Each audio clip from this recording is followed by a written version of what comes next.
Jadi sebenarnya saya ini sudah mendengar perbankan syariah sudah lama. Masya Allah. Cuma saya itu belum sempat untuk menanyakan lebih banyak gitu. Apa sih perbankan syariah gitu kan ya? Iya, iya. Nah, sementara sebenarnya saya belajar business finance itu dari sumber-sumber yang bukan Islam gitu ya. Iya, iya. Makanya sekarang saya mau kesempatan Bapak, alhamdulillah sudah ketemu dengan Pak Dwi. Nah, jadi kita bertanya ya Pak ya, Iya, santai iya, boleh, saja. boleh, Mungkin boleh. kalau pertanyaan saya agak ekstrim, dijawab saja gitu ya. Itu iya. Iya, yang penting jangan berantem Pak ya. Iya, enggak Pak, kita santai aja. Assalamualaikum warahmatullahi wabarakatuh. Tidak berani, masih tetap punya rekening di tempat riba. Wa iyyazubillah. Rezeki kita sudah dijamin, ikhwafillah.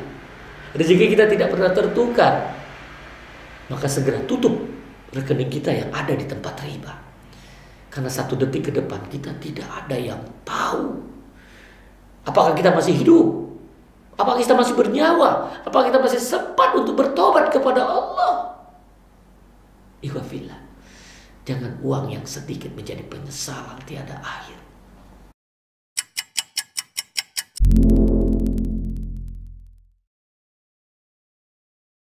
Bismillahirrahmanirrahim. Assalamualaikum warahmatullahi wabarakatuh. Waalaikumsalam warahmatullahi wabarakatuh.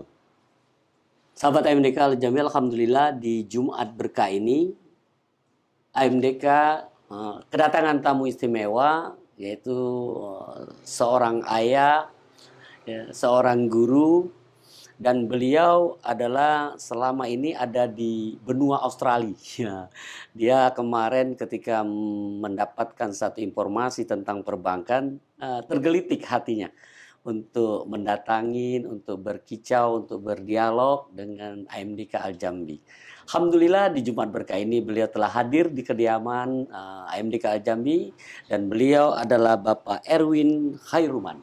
Kita sapa. Assalamualaikum warahmatullahi wabarakatuh. Waalaikumsalam warahmatullahi wabarakatuh. Jazakallah khair Pak Erwin nih, Masya Allah. Jadi beliau dan Ana itu ada di satu kelompok pejuang kebenaran. Nah, ini apa sih yang mau diperjuangkan beliau sampai hadir ke sini? Ya. Nah, AMDK akan dikonsentrasi oleh beliau. Bener nggak nih Bang Syariah di Indonesia? Jangan-jangan cuma abal-abal. Ya, kita akan dengerin apa yang ingin ditanyakan sama beliau, dan insya Allah AMDK Al-Jambi akan menjawab sebatas yang diketahui, karena ilmunya masih sedikit. Beliau dari Australia. Silakan orang tua, Pak Erwin ya, dia senior nih ya. Kalau dilihat ya, udah keliling dunia. Silakan Pak Erwin. Ya, terima kasih Pak Dwi atas kesempatan untuk mengadakan diskusi gitu. Kita santai aja Pak gitu ya. Ini kan terkait dengan masa riba. Riba ini dalam Al-Quran, terutama di Al-Baqarah dan juga di Al-Maidah tuh berapa ayat mengatakan dilarang memakan riba. Nah, Ali Imran 130. Nah, ta'kulu riba. Betul. Nah, dalam pemikiran saya, pendapat saya, riba itu dulu dilarang zaman Rasulullah karena pada waktu ada suatu keluarga, dia nggak makan, susah makan, dia pinjamlah uang kepada orang Yahudi. Yahudi pinjemin. Oke, misalnya pinjam 1 juta, tapi balikin 1,4 ya.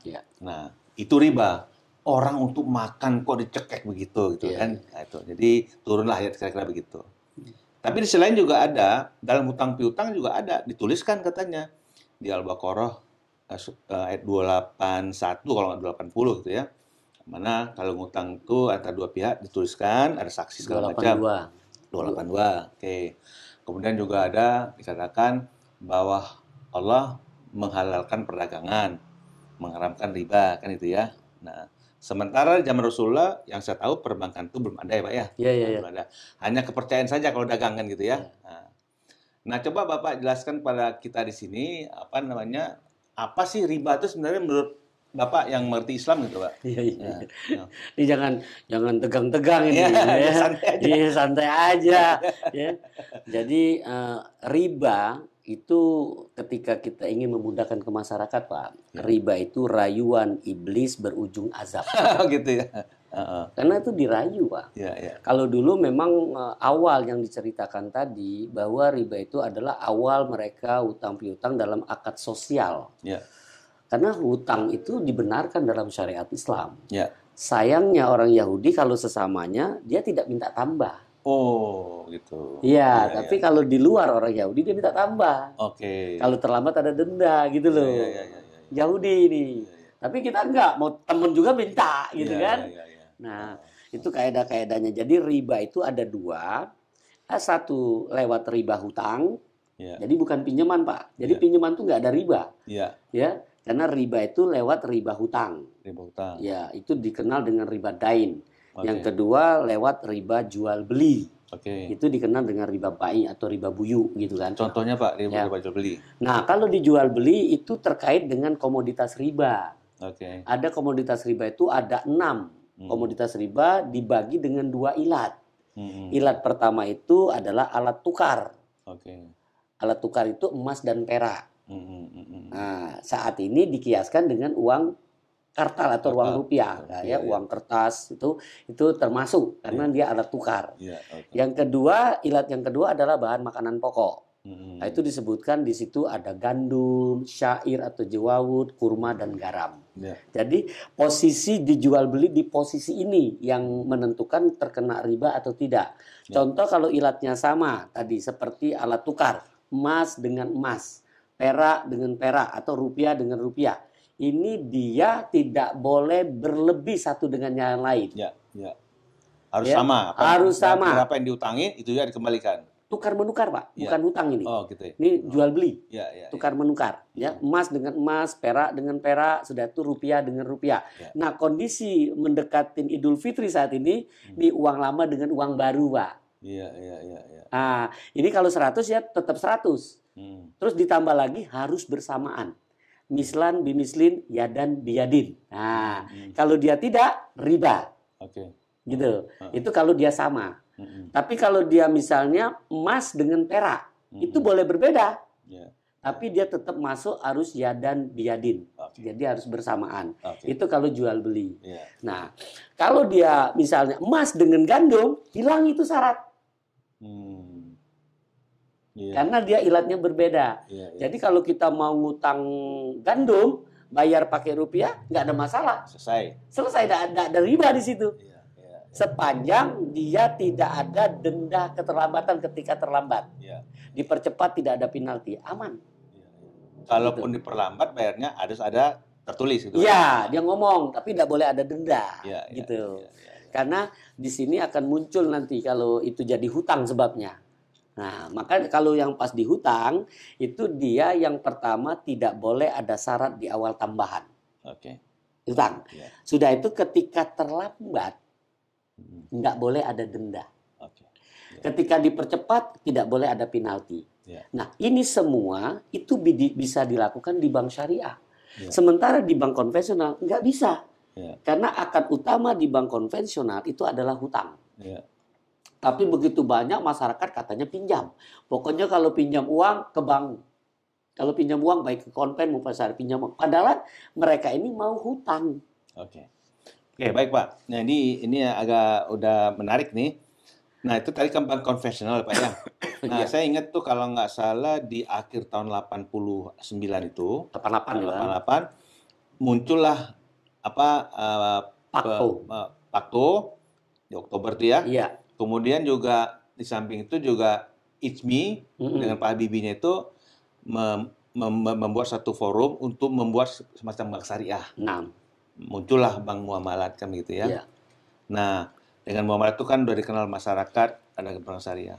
Yang saya tanyakan sekarang Pak ya, konsep perbankan konvensional dengan konsep perbankan syariah itu beda basic utamanya di mana Pak? Iya, tuh ya. Jadi jelas berbeda basically-nya ya. Kalau di bank konvensional itu akad utamanya adalah hutang, Pak. Oke. Akad utamanya hutang. Hutang, tadi saya kasih tahu, hutang itu di dalam syariat Islam dibenarkan. Ya. Ini akad sosial untuk menolong, untuk menjadi modal dan ini. Nah, sayangnya di bank konvensional dia melanggar prinsip syariat Islam. Hutang ini dijadikannya komersil Ya. untuk mencari keuntungan dunia. Ya. Yaitu dia buat syarat di awal ada tambahan. Dikenal di masyarakat namanya bunga. Bunga. Ya. Ya. Kalau terlambat ada denda keterlambatannya. Ya. Ya. Kalau dia percepat ada penalti. Ya. Inilah yang dikeluarkan fatwa oleh Dewan Syariah Nasional Majelis Ulama Indonesia di nomor 20 tahun 2001. Dan kalau nggak bisa bayar, agunan diambil. Itu kemudahan yang diajarkan dalam syariat, Pak. Oh, ada itu ya? Iya, Oke. bahwa itu yang diajarkan oleh baginda Rasul, Pak. Kalau misalnya itu artinya bank konvensional itu ngikutin yang diajarkan oleh syariat, Pak. Oke. Ketika dia nggak bisa bayar, agunannya dijual gitu, ya. Tapi dia lewat badan lelang, Pak, nggak bisa langsung gitu. Jadi ada aturan-aturan yang mereka lakukan. Kalau saat ini banyak bank konven melakukan sesi dipindahkan pengalian tagihannya itu, sehingga supaya pembersihan di dalam neraca laba ruginya, supaya NPL-nya tidak tinggi gitu, jadi dialihkan gitu. Nah, ini yang dilakukan. Nah, sementara kalau di bank syariah, ketika itu konsepnya sosial, nggak boleh ada untung sama sekali. Yaitu akad hutang tadi di bank syariah tidak boleh ada tambahan syarat di awal. Nggak boleh ada denda keterlambatan, nggak boleh ada penalti. Itu kalau akadnya hutang. Nah, sementara bagaimana, pertanyaan lagi selanjutnya, bagaimana bank syariah bisa hidup kalau dia tidak dapat bunga gitu kan? Padahal bank syariah hidupnya dari margin, Pak. Margin dari mana? Dari akad jual beli. Sudah itu dari mana? Dari sewa. Itu dia ada ujroh. Sudah itu dari mana? Dari investasi. Itu ada nisbah bagi hasilnya. Nah, dari sinilah bank syariah itu hidup. Gitu. Jadi konsepnya sudah berbeda di sini ketika konsep karakter bank syariah itu adalah siap untung, siap rugi. Yang tidak akan dipunyai di perbankan ribawi. Sudah itu di bank syariah, dia bisa berjual beli. Bank konvensional nggak bisa. Secara real nggak bisa. Nah, bank syariah bisa. Di bank konvensional tidak bisa sewa, di bank syariah bisa sewa. Kita gini Pak, yang ada pemahaman kalau kita misalnya mengajukan kredit konsumtif di bank syariah, misalnya beli mobil, gitu ya, harga mobil 200 juta. Kalau di konvensional oke, saya pinjamkan 200 juta, ya kan? Tapi dalam 3 tahun Anda harus bayar 70 juta katanya. 70 juta itu menjadi tambahan kan gitu ya. Nah, diadopsi juga di bank perbankan syariah, tetap 270 sama. Tapi sistemnya selama 3 tahun itu Anda bayar sewa saja. Gitu kan, sewa. Setelah 3 tahun Anda bayar sewa lunas, kemudian lancar, lunas, maka mobil itu baru jadi milik Anda. Gitu. Apakah begitu, Pak? Oh tidak. Tidak begitu ya? Itu malah justru kita hindarin. Karena untuk masyarakat ingin beli mobil, hindari sewa. Karena sewa itu tidak berpindah hak kepemilikan. Tapi kalau jual beli itu berpindah, walaupun belum lunas, udah jadi milik nasabah, Pak. Gitu. Jadi kalau sewa tidak. Jadi wajar kalau misal dia sudah bayar sampai misalnya tadi janjinya 3 tahun, sudah bayar 2 tahun. Kalau akadnya sewa pas bulan ke-25, 26 nggak bayar, diambil. Karena dia cuma sewa. Tapi kalau dia jual beli, itu di awal pertama udah jadi milik nasabah. Maksud saya bukan sewa sebenarnya, Pak. Artinya seolah tuh sewa, seolah-olah. Enggak Tapi boleh. bukan sewa. Karena di bank syariah ada sewa, Pak. Ijarah mutahiyah bitamlik, diawali sewa, nanti di akhir terjadi perpindahan hak. Itu ada akadnya ijarah mutahiyah bitamlik, IMBT. Nah, harusnya masyarakat itu menggunakan akad murabahah. Nah, akad murabahah nanti bank syariah harus dia punya mobil dulu, baru boleh jual ke masyarakat. Nah, ketika dia beli dari showroom, itu harus diceritakan berapa harga beli dari showroom itu. Kalau dia bilang 200 juta, dia harus sampaikan ke masyarakat 200 juta. Kalau dikasih ternyata diskon oleh showroomnya 10 juta jadi 190, bank syariah harus nyampaikan ada diskon nih 10 juta. Jadi ini modalnya 190, itu harus disampaikan. Jadi 190, kami kepingin untung 100, maka kami jual 290, itu harga jual. Itu ada di fatwa DSM MUI nomor 4 tahun 2000 pasal pertama ayat 6, Pak. Kalau DP-nya mengurangin harga jual. Gitu. Nah, kalau di bank konvensional itu akadnya hutang. Hutang apa? Hutang uang tadi 200 juta. Dia dapat uang, dia beli ke showroom. Jadi masyarakat yang berhubungan dengan showroom. Tapi kalau di bank syariah masyarakat tidak berhubungan dengan showroom. Masyarakat berhubungannya dengan bank syariah, gitu. Jadi di sini akadnya hutang, di sini akadnya jual beli. Yang tadi dikatakan, dikabarkan di Al-Baqarah yang tadi antum sampaikan, ini banyak dipelesetkan seolah-olah sama, padahal tidak. Perkataan ini mengatakan jual beli sama dengan riba itu perkataan orang Yahudi. Apa kata orang Yahudi? Qalu innamal bai'u mislu riba.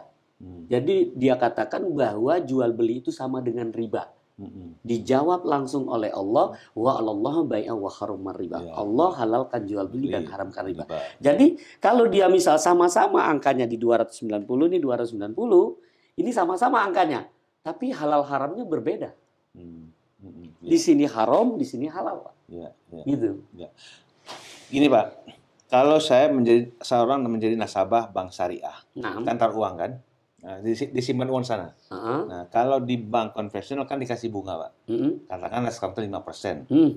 Efektif 4% karena potong 2% untuk bunga Iya. deposito, pajak deposito, bunga deposito Iya. gitu ya. Nah, kalau dalam konsep perbankan syariah itu bagaimana taruh Iya. uang itu Pak? Taruh uang itu ada dapat Iya. semacam bagi hasil itu Iya. bagaimana Pak? Lip, kalau di bank syariah, ketika kita sebagai masyarakat ada dana, ada dua konsep yang ditawarkan, Pak. Kalau tadi kepingin dia hanya menyimpan saja, padahal dia sedang memberikan hutang itu sebenarnya kepada bank. Ya, karena kalau dia hanya nyimpan saja, itu bank nggak boleh ganggu sama sekali. Ada akadnya wadiah amanah, itu masuk ke deposit box. Tidak bisa digunakan oleh bank syariah, Pak. Ya. Dan tidak dapat Tidak ada sama sekali, justru masyarakatnya harus bayar. Oh. Sewa tempat boxnya ini. Deposan harus bayar gitu ya? Iya. Oke. Karena dijaga ini. Oke. Bank syariah nggak boleh ganggu. Itu kalau wadiah amanah. Oke. Tapi yang banyak dilakukan di masyarakat, di perbankan syariah, wadiahnya yad damana. Wadiah yang tidak amanah. Itu identik dengan qard, Pak. Oke. Investasi. Identik dengan hutang. Oke. Jadi masyarakat memberi hutang kepada bank. Sehingga bank boleh ngelola tuh uang. Tapi pada waktu ditagih oleh masyarakat harus dipulangin. Setiap saat. Setiap saat. Oke. Maka di sini masyarakat nggak boleh ada untung. Nggak boleh ada bonus. Nggak boleh ada hadiah. Walaupun yang saya bilang tadi, di bank syariah lewat fatwanya boleh memberikan bonus ketika tidak diperjanjikan. Nah ini rusuh karena masyarakat kita masih senang tuh kepingin ada hadiah-hadiah. Nah bagi yang sudah sering hadir dengan kita tidak izinkan sama sekali. Yang namanya hadiah, bonus ini. Sehingga apa? Menguntungkan bank sebenarnya. Iyalah. Tapi kita takutnya sama Allah. Ngapain dapat hadiah sedikit? Gitu. Nah itu yang pertama, akad wadiah yad damana. Yang kedua, yang kepingin bagi hasil tadi. Iya. Iya, itu ada. Artinya masyarakat itu taruh uang itu dia investasi. Iya. Dia ingin dapat hasil. Iya. Nah kalau dia ingin dapat hasil, kaedahnya apa? Al-kharos bin doman. Jadi dia harus siap rugi. Oke. Maka masyarakat untuk selamat, untuk menyimpan atau memberi menginvestasikan ke bank syariah, dia harus tanya, ada nggak nih pernyataan siap rugi? Kalau nggak ada, mana kertas? Saya buat, saya siap rugi. Oke. Nah, itu akan mudah. Karena ketika dia siap rugi, maka dia boleh dapat untung. Boleh dapat bagi hasil. Dan siap untung juga. Iya dong. Siap untung. Karena dia siap rugi, maka dia boleh dapat untung. Oke. Nah, kalau saat ini di perbankan syariah, itu lewat undang-undang, lewat fatwa, siap rugi itu nggak muncul untuk di masyarakat. Jadi ketika masyarakat menginvestasikan ke bank syariah, nggak ada pernyataan siap rugi di situ. Apalagi diberi lagi di dalam akuntansinya bahwa memberi ke masyarakat itu masih banyak bank syariah menggunakan revenue sharing. Ini dalam pemahaman saya ini riba nasiah. Revenue sharing. Iya, pendapatan yang dibagi. Jadi biaya nggak masuk di situ. Harusnya itu profit loss sharing. Laba rugi yang dibagi. Laba dibagi, rugi dibagi gitu harusnya. Nah, dengan cara apa kita untuk selamat? Maka kita ajak masyarakat untuk buat pernyataan saya siap rugi. Itu yang berlaku sekarang revenue sharing apa masih sebagian besar sudah 30 tahun itu masih menggunakan revenue sharing. Nah, menentukan rate-nya itu bagaimana, Pak? Iya. Kemana ngacunya? Iya, menentukan rate-nya harusnya mengacu kepada resiko. Mitigasi resiko dalam proyek pada waktu dia ingin mengembangkan usaha tersebut. Waktu itu hitung-hitungan proyek. Iya, hitung-hitungan proyeknya gitu. Jadi dia tahu ini, kan mereka punya bisnis plan itu. Jadi dia punya hitung-hitungan juga secara bisnis finansialnya gitu. Jadi memang kadang-kadang mengacu konsep-konsep yang sudah ada di sana. Tapi dia harus lebih tinggi dari konsep konvensional. Kali ini cuma hutang. Karena hutang itu tidak kenal rugi. Maka ketika dia cuma 5%, di sini harus di atas. Karena dia ketika rugi itu usaha, itu ditanggung oleh bank syariah. Jadi ketika masyarakat ingin mendapatkan dana masyarakat ya, dari bank syariah invest, itu bank syariah siap rugi. Ya, gimana? Saya ini, Pak. Begitu seorang nasabah masuk, dia ingin investasi, ada pilihan nggak di situ? Ada. Misalnya kamu mau investasi mana? Misalnya investasi properti, konsumtif, atau investasi Oh, mana? nah, Gitu. kalau Gimana? itu jadi itu nanti mudarobahnya muqayyad. Oke. Ada. Tinggal kalau dia kepingin yang properti, pokok dana saya hanya untuk properti saja. Maka bank syariah tidak boleh di luar properti, Pak. Oh, nanti dikasih pilihan mereka ya? Iya, Oh. itu akadnya mudarobah muqayyadah. Berapa macam tuh, Pak? Ada mudarobah mutlaqah. Oke. Jadi mudarobah mutlaqah itu artinya bank syariah boleh memilih fasilitas atau impas-impas kepada usaha-usaha yang halal. Tapi nasabah bisa menentukan kan? Bisa, minta, Bisa, Kak, minta, itu ya? minta. Nanti diberitahu ya? Iya. Nah, ini yang sedang banyak untuk dapat ini, misalnya saat ini ada di properti. Oh, saat ini mungkin ada di umroh gitu. Bisa dia lakukan seperti itu. Oke. Nah, katakan dia taruh uang 100 juta. Investasi di properti. Dikasihlah keuntungan segala macam, dapat untung. Nah, yang pokok 100 juta itu bisa kembali lagi kan? Bisa. Ya iya kan memang itu harus pulang nanti Pulang. semua dengan hasilnya. Dengan Kalau hasilnya. sudah selesai, iya. Itu berapa tahun Pak nunggunya, Pak?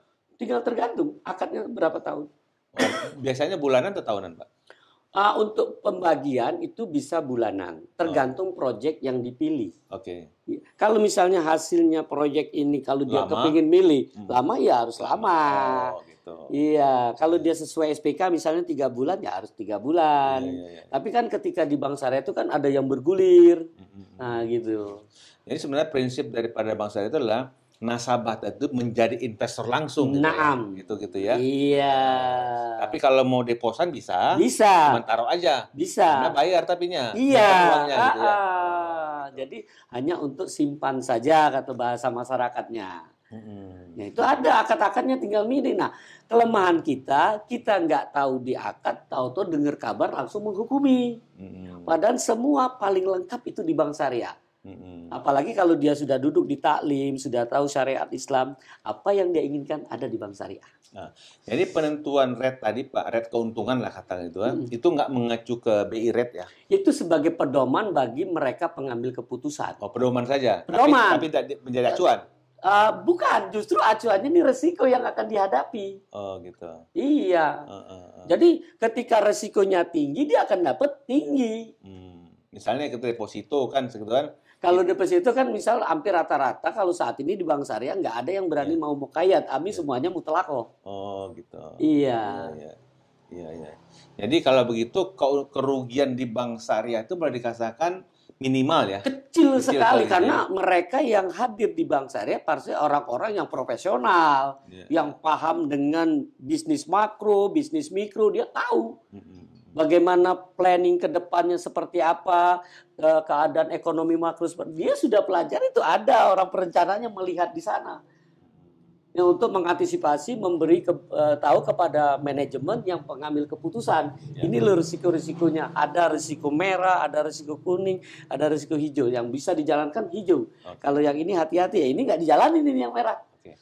Misalnya sekarang saya taruh 200 juta. Ya. Saya pilih investasi untuk katakanlah properti, pembangunan gedung. Itu kira-kira aja gitu akan dapat keuntungannya berapa persen, Pak?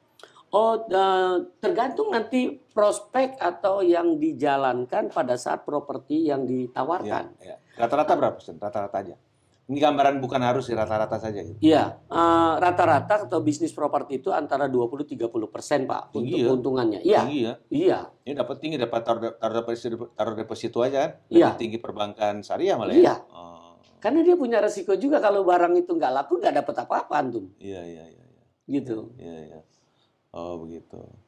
Nah, kemudian Pak, ini kan saya juga membaca berita dari luar negeri, itu perbankan syariah ini justru maju di negara kafir, Pak. Iya. Salah satunya Inggris gitu ya. Nah, saya melihat itu karena taruh uang deposito di bank-bank di Eropa itu bunganya kecil, Pak. Juga di Jepang. Itu paling 0,5%, 1% lah paling tinggi. Nah, mereka itu dengan program yang Bapak tadi itu, mereka lebih tertarik ini investasi langsung. Karena returnnya lebih tinggi kan betul, gitu kan. Betul.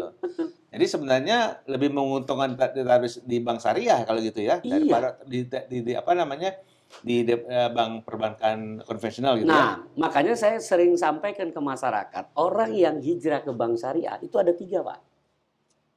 Ada 3, Pak. Perhatikan benar, jadi Bapak bisa sampai ini, karena pejuang kebenaran beliau ini. Ya, yang pertama, orang yang datang ke bank syariah itu orang yang punya agama. Ya. Jadi agama apa saja boleh untuk hadir di bank syariah. Baik dia sebagai pegawai maupun sebagai nasabah. Karena syariat Islam ini untuk semua manusia, Pak. Ya. Jadi, iya, kalau dia seorang muslim dapat dunia akhirat. Tapi kalau dia bukan muslim, dia hanya dapat dunia saja. Ya. Gitu. Ya. Itu yang pertama. Yang kedua, orang yang datang ke bank syariah itu orang yang punya ilmu.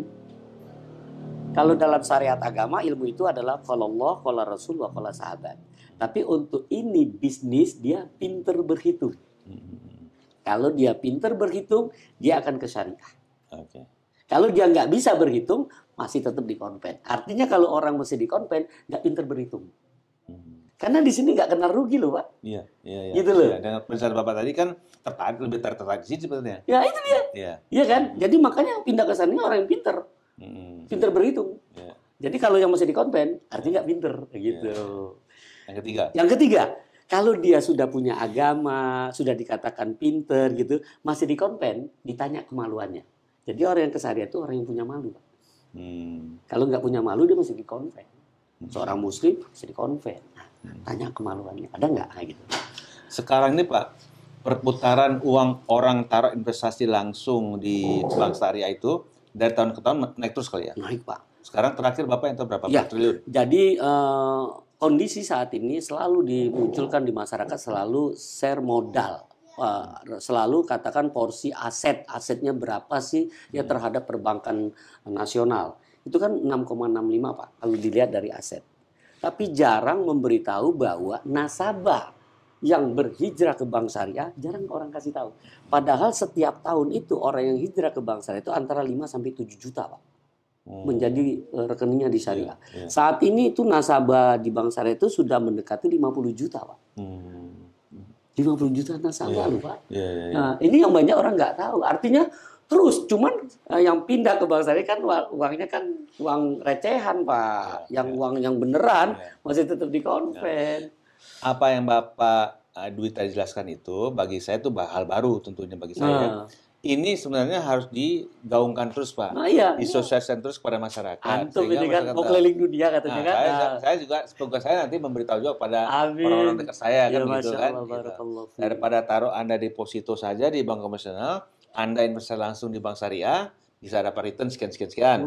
Kemudian juga rugi itu bisa nanti di apa namanya Dibagi. gitu ya. Kalau dia misalnya akadnya mudharabah, justru bank syariah nanggung 100% loh, Pak. Iya, Ketika masyarakat berusaha, ingin mengembangkan usaha, tinggalkan hutang. Iya. Jadi masyarakat kalau ingin mengembangkan usaha, tinggalkan hutang. Karena hutang itu dia tidak kena rugi. Padahal usaha bisa untung, bisa rugi. Nah, bagaimana kita kembangannya? Datang ke bank syariah. Pakai akadnya musyarakah atau akadnya mudharabah. Oke. Untung dibagi, rugi dibagi. Dari segi IT, Pak, apakah bank-bank perbankan syariah ini, Pak, sudah ada m-banking, e-banking, kemudian ATM gimana bisa Iya. bersama gitu gimana? Masya Allah. Jadi untuk teknologi kalau awal-awal selalu dapat kicauan ya bahwa teknologinya nggak sebanding deh dengan konven. Tapi untuk saat ini apapun yang ada di tempat riba itu bisa disyariah. Oh, gitu. Malah justrunya kalau kita masih punya rekening konven, Pak. Biasanya kita punya ATM konven, Pak. Itu kalau hari Sabtu Ahad, ATM-nya minta maaf. Habis. Sorry kata dia kan, gua minta maaf gitu kan. Itu kalau ke rekening konven, emosi muncul. Karena kita bawa istri, bawa anak. Mau belanja nih, sial gitu kan, emosi naik. Iya kan? Karena itu ATM-nya anjungan tunai mandiri. Tapi kalau Bapak sudah jadi nasabah syariah, pakai ATM-nya, pas dia minta maaf, alhamdulillah. Kenapa? Kita nggak bisa keluar nih, uangnya nggak keluar. Yuk kita duduk ke pengajian aja. Nggak keluar duit, Pak. Karena ATM-nya bukan anjungan tunai mandiri, Pak. ATM-nya apa? Allah tempat meminta. Iya. Iya kan? Jadi kondisi apapun orang Islam itu jadi ringan, Pak. Oh, jadi dia tidak ada ATM bersama ya Pak ya? Iya. Dengan bank konvensional nggak ada ya? Bisa, Pak. Bisa juga? Bisa. Itu kan jalan, Pak. Oh, tetap bisa gitu? Bisa, Oh, oke, bisa. oke, oke, Kita oke. bisa ngambil di tempat ATM konven. Kita bisa ini. Nggak ada masalah. Oh, gitu Itu ya. jalan, Pak. Karena yang diambilnya dana kita yang ada di bank syariah, Pak. Ya, oke. Nah, ini nanti mungkin saya akan tanya lebih lanjut lagi Pak, tapi satu hal nih Pak. Bagaimana mengajukan kalau di perbankan konvensional kan saya mengajukan kredit perusahaan saya. Iya. Kalau dalam bank perbankan syariah apa yang saya ajukan? Sama dengan apa namanya persyaratan kepada bank konvensional? Hmm. Apakah sama? Iya. Misalnya saya mau kredit, saya mau bikin pabrik nih. Iya. Ya kan? Perlu modal misalnya 10 miliar. Nah, modal saya sendiri 1 miliar, saya pun minta 9 miliar. Itu persyaratan yang di apa ini itu sama Pak? Apa Iya. Kalau untuk syarat-syarat identitas, izin-izin itu semua sama. Sama ya. Legal ini semua Sama. legal ya. Ya, secara legal untuk hukum dunia sama. Sama. Ya. Hanya saja kalau kita di konvensional itu kita yang paling penting dilihat jaminannya cover atau tidak. Cover atau tidak. Kalau jaminan Konvensional syariah melihat gitu ya. enggak, kalau orang konven. Oh, konven oke. Kalau orang konven, saya kan di konven Pak dulu. Iya, iya. Jadi tahu persis ketika jaminannya melebihi dari akan yang kita berikan, ini bisa positif di atas 125% tuh jaminannya clear. Ketika ini semua syarat terpenuhi, dapat dia. Oke. Mau halal mau haram tetap disetujui. Oke. Tapi kalau di syariah itu dilihat ini objek halal atau tidak. Bukan untung atau tidak dulu dilihat objeknya ini halal atau haram. Kalau dia nguntungin haram nggak bisa, Nggak mau. nggak mau. Iya, iya. Nah itu kuncinya. Iya. Nah kalau yang lainnya hampir sama, tapi yang pertama yang dilihat ini halal atau haram. Sudah tuh bukan daripada jaminan yang dilihat, tapi ini usahanya ini bakal menguntungkan atau tidak. Setelah halal untung atau tidak. Iya, iya, iya. Kalau dibilang ini, walaupun jaminannya di atas 200-300%, tapi pas masuk, analis melihat, ini nggak untung. Untung. Nggak bisa masuk. Oh. Karena dia siap ketika rugi, dia yang nanggung. Iya, iya, iya. Itu kelebihan praktisi bank syariah yang Iya, profesional. iya, iya. Sangat prudent ya. Nah, jadi makanya ketika mereka tahu bertemu dengan praktisi bank syariah yang mumpuni, orang akan datang ke bank syariah. Gitu ya. Iya. Iya, iya. Jadi begitu secure ya. Nah, Jadi orang-orang kalau di bank itu namanya account officer-nya itu nah. betul-betul meneliti betul. Iya, tidak di proyek belakang mereka. meja. Iya. Mereka datang, melihat gitu loh. Iya. Itu amanah yang diberikan kepada praktisi bank syariah, Pak. Iya, iya, iya. Gitu ya. Oke. Maka dulu kadang saya ngecek itu kadang-kadang dia cerita gini-gini, kapan ini kita biasanya jam 2 pagi. Pas dia cerita, besok saya datang. Jadi jam 2 pagi saya datang, Pak. Gitu ya. Ketika dia tidak datang, besok datang lagi kita udah nggak kita anggap. Oh, berarti ada mulai keingkaran di awal Nah, gitu ya. dari situ makanya saya kalau nasabah cerita saya tidak akan bantah, saya dengerin. Pas ada titik krusial yang harus saya cek, saya langsung ngomong, besok saya datang. Ngecek langsung gitu ya. Langsung. Gitu ya. Dimanapun saya ijak tempatnya. Iya, iya, iya. Iya. Nah, satu lagi Mbak terakhir nih, nanti saya ingin ketemu lagi di beberapa bulan ke depan nanti Iya tanya, sih. Pak. Kalau sudah dapat lagi masuk ada Iya. yang nggak pas ya, siap. Iya. Nah, ini masalah ini Pak, masalah apa namanya persyaratan untuk taruh tadi investasi tadi Pak, kan langsung itu Pak ya. Apa saja yang persyaratan itu Pak? Pertama, misalnya boleh nggak anak di bawah umur? Nggak boleh. Nggak Itu boleh ya. sudah jelas nggak boleh. Kadang-kadang kan juga Pak, anak kita nih kita kasih deposito masing-masing 100 juta untuk masa depannya Iya. orang. Nah, itu taruh investasi langsung ini bagaimana caranya? Tetap orang tuanya. Iya. Oh gitu ya. Belum ada seperti itu ya. Iya. Karena Nama dia. kalau dia termasuk orang yang sudah punya bisa memilih atau tidak, Pak. Itu hukum positifnya, Pak. Oh gitu ya. Iya, tetap mengacu ke sana. Walaupun kita ada berikan gitu ya. Iya, Sama tetap, juga. iya. Sama juga kayak warisan. Nah, Anak yatim punya udah balik baru kekasih gitu. Udah berakal gitu ya. Iya. Oh gitu ngambil sana Syarat gitu itu ya. iya. Oke, iya, iya. Jadi menurut saya ini cukup menarik, Pak. Iya. Dan harus tadi disosialisasikan terus, dipasarkan terus bahwa bank syariah itu begini. Iya. Karena banyak orang Islam terutama nggak mengerti, Pak, nggak paham.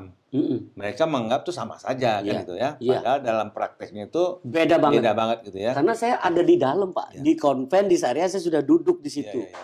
Bapak memang mantan orang Iya. perbankan gitu ya? Iya. Iya, iya, iya. Hampir 37 tahun, Pak. Oh. Jadi 18 tahun 2 bulan di konven, 18 tahun 7 bulan di syariah. Heeh. Jadi silakan kalau ada yang ingin komentar atau apa tentang Ya. transaksi, memang Ya. kita pelakunya gitu. Oke. Pak, sebelum tutup Pak sesi ini Pak, apa namanya, pertanyaan satu Pak.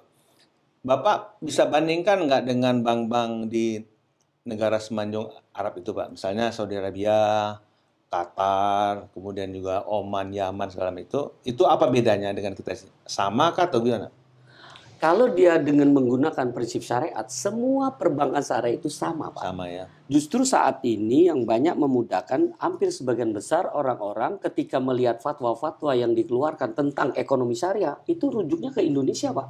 Oh, justru ke Indonesia. Iya, Pak. Apa yang melakukan untuk Indonesia? Karena Indonesia ini para ulamanya kreatif, Pak, untuk bisa memajukan gitu loh. Tapi ini banyak tidak terdengar di tengah umat, gitu. Jadi untuk saya aja pada waktu baru hijrah, itu teman-teman kita yang kuliah di Malaysia itu datang ke tempat kita, Pak. Oh, malah gitu ya. Iya. Nah, kemarin pada waktu di BSD ada satu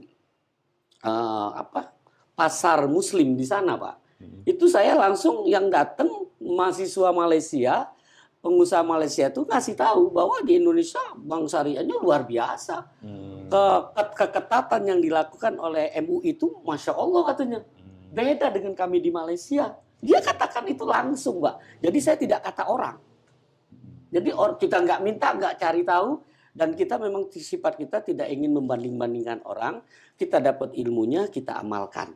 Dan alhamdulillah apa yang sudah dikerjakan oleh orang tua kita di majelis ulama itu, beberapa para ustadz yang sudah betul meneliti, ternyata yang difatwakan itu menuju kepada kebenaran, Pak. Iya. Gitu. Yang tadinya mereka ragu, tapi ketika dia masuk, gak ada. Karena ini ternyata, oh ini rukso. Dalam apa? Kebijakan yang dilakukan para ulama, Pak. Islami lah gitu ya. Nah, Ini Pak, sebelum tutup nih Pak, satu lagi. Ke depan Pak, kendala apa yang yang dihadapi Bank Syariah agar supaya bisa besar gitu Pak? Di Indonesia khususnya gitu. Khusus di Indonesia kendalanya itu Bank Syariah itu tidak siap berbeda. Maksudnya gimana Pak?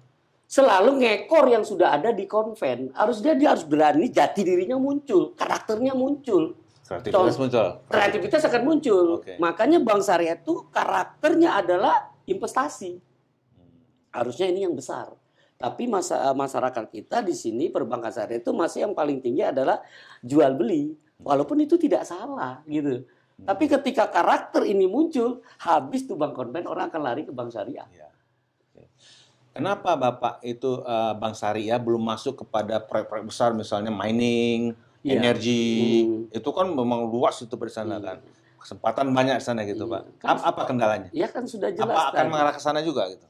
Itu harus mengarah ke sana. Cuman itu tadi, share kita kan belum besar, Pak. Kalau itu masuk kita kan kedodoran. Gitu. Iya, makanya kita berharap masyarakat yang sudah tahu, ini juga kawan-kawan kita yang mungkin seorang muslim yang uangnya masih di konven, taruh di bank syariah tadi. Karena hasilnya akan lebih besar, returnnya akan lebih besar. Karena ini konsepnya real, bukan abal-abal. Mudah-mudahan video kita ini Pak kita sebarkan biar menarik bagi saudara-saudara muslim maupun yang bukan Muslim kan itu. Iya, karena ini semua agama bisa. Gitu ya. Iya. Baik Pak, saya rasa gitu dulu. Wah, Mungkin nanti terima kasih banyak nih, salam dulu. Iya. Syukran nih Pak Erwin ya. Kehadiran beliau sahabat MDK yang ternyata banyak pertanyaan-pertanyaan itu yang betul-betul basic masyarakat yang ingin tahu. Iya, betul. Dan ini luar biasa banget sehingga bisa menjawab keraguan-keraguan umat terhadap bank syariah. Anda berharap apapun nanti yang setelah dapat penjelasan ini antum hadir di masyarakat, ada lagi yang masih keraguan atau apa, pintu terbuka Pak. Anda sudah buka 24 jam. Siapa saja yang ingin tahu tentang perbankan syariah. Sepanjang saya nggak tidur. Ya kalau saya tidur nggak bisa jawab. Baik, Pak. Gitu Pak ya. Ya, terima kasih lagi Pak ya. Mungkin. Ya. Mungkin itu sahabat MDK perbincangan kita di siang sore hari ini di Jumat Berkah. Insya Allah di hari ke-23 ini kita bisa mendapatkan satu kebaikan, keberkahan dari Allah Subhanahu wa Ta'ala. Dan puasanya mudah-mudahan diterima oleh Allah Subhanahu wa Ta'ala. Karena apa? Ingin meninggalkan yang dilarang dalam syariat Islam. Apa itu? Riba. Ya, yang sudah dikasih tahu tadi adalah rayuan iblis berujung azab. Kalau di konven itu karena ada bunga. Ya. Oh, udah tahu bunganya? Sudah. Apa itu bunga? Ya, bunga kan tadi kan riba tadi kan? Bukan. Ah. Bunga itu kenapa orang masyarakat masih senang ke konven? Karena bahasanya tuh bunga. Bunga ya. Karena di bunga tuh pasti menarik, harum gitu, Pak. Iya, iya. Iya kan? Iya, iya. Apalagi ibu dikasih bunga deposito senang banget kan? Tapi kalau sudah tahu ini bunga, apa itu bunga? 5 huruf. BUNGA. B sama U. Orang yang dapat bunga bertambah uangnya. Iya. Bertambah uangnya. Tapi masih ada huruf NGA. Ah. Bertambah uangnya, neraka ganjaran amalnya. Masih mau, Pak? Ya, iya. Sudah harus tinggalkan ya. Oke, siap. Gitu ya. Oke. Ya itu saja. Ya. Kita tutup dengan doa kafaratul majlis. Ya. Subhanakallahumma wa bihamdika asyhadu la ilaha illa anta astaghfiruka wa atubu ilaik. Assalamualaikum warahmatullahi wabarakatuh. Waalaikumsalam warahmatullahi wabarakatuh. Terima kasih.